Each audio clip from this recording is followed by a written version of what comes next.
കാത്തിരിപ്പിന് വിരാമമിട്ടുകൊണ്ട് ISROയുടെ രണ്ടാം സ്പേഡെക്സ് ഡോക്കിംഗ് പരീക്ഷണവും വിജയം കൈവരിച്ചിരിക്കുകയാണ്. 2025 ജനുവരി 16-നാണ് ആദ്യമായി ഈ രണ്ട് ഉപഗ്രഹങ്ങളുടെ ഡോക്കിംഗ് ISRO വിജയിപ്പിച്ചത്. ഇതിനുശേഷം മാർച്ച് 13-ന് അന്ന് കൂട്ടിച്ചേർത്ത SDX-01, SDX-02 എന്നീ ഉപഗ്രഹങ്ങളെ പിന്നീട് വിജയകരമായി ബഹിരാകാശത്ത് വെച്ച് വേർപെടുത്തി.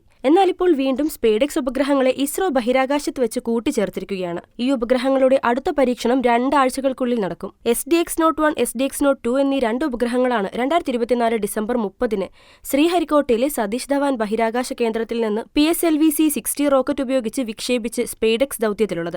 ISROയ്ക്ക് ഭാരതീയ അന്തരീക്ഷ സ്റ്റേഷൻ, ചന്ദ്രയാൻ 4, ഗഗൻയാൻ എന്ന സ്വപ്ന ദൗത്യങ്ങൾക്ക് നിർണായകമാണ് ഈ ഡോക്കിംഗ് ആൻഡ് ഡി ഡോക്കിംഗ് സാങ്കേതികവിദ്യ. സ്പേഡെക്സ് ദൗത്യത്തിലെ ചേസർ, ടാർഗറ്റ് ഉപഗ്രഹങ്ങൾ തമ്മിലുള്ള അകലം കുറച്ചുകൊണ്ടുവന്ന് വളരെ സങ്കീർണമായി സംയോജിപ്പിക്കുക ഇസ്രോയ്ക്ക് ആദ്യഘട്ടത്തിൽ കനത്ത വെല്ലുവിളിയായിരുന്നു. ഡോക്കിങ്ങിനുള്ള ആദ്യ 3 ശ്രമങ്ങളും വിജയമായില്ലെങ്കിലും 4ാം പരിശ്രമത്തിൽ എല്ലാ പിഴവുകളും പരിഹരിച്ച് ISRO സ്പേസ് ഡോക്കിംഗ് വിജയകരമായി പൂർത്തിയാക്കി 2025 ജനുവരി 16-ന് റെക്കോർഡിടുകയായിരുന്നു. അമേരിക്കയ്ക്കും റഷ്യയ്ക്കും ചൈനയ്ക്കും പിന്നാലെ ബഹിരാകാശ ഡോക്കിംഗ് സാങ്കേതികവിദ്യ സ്വന്തമാക്കുന്ന 4ാമത്തെ രാജ്യമാണ് ഇന്ത്യ.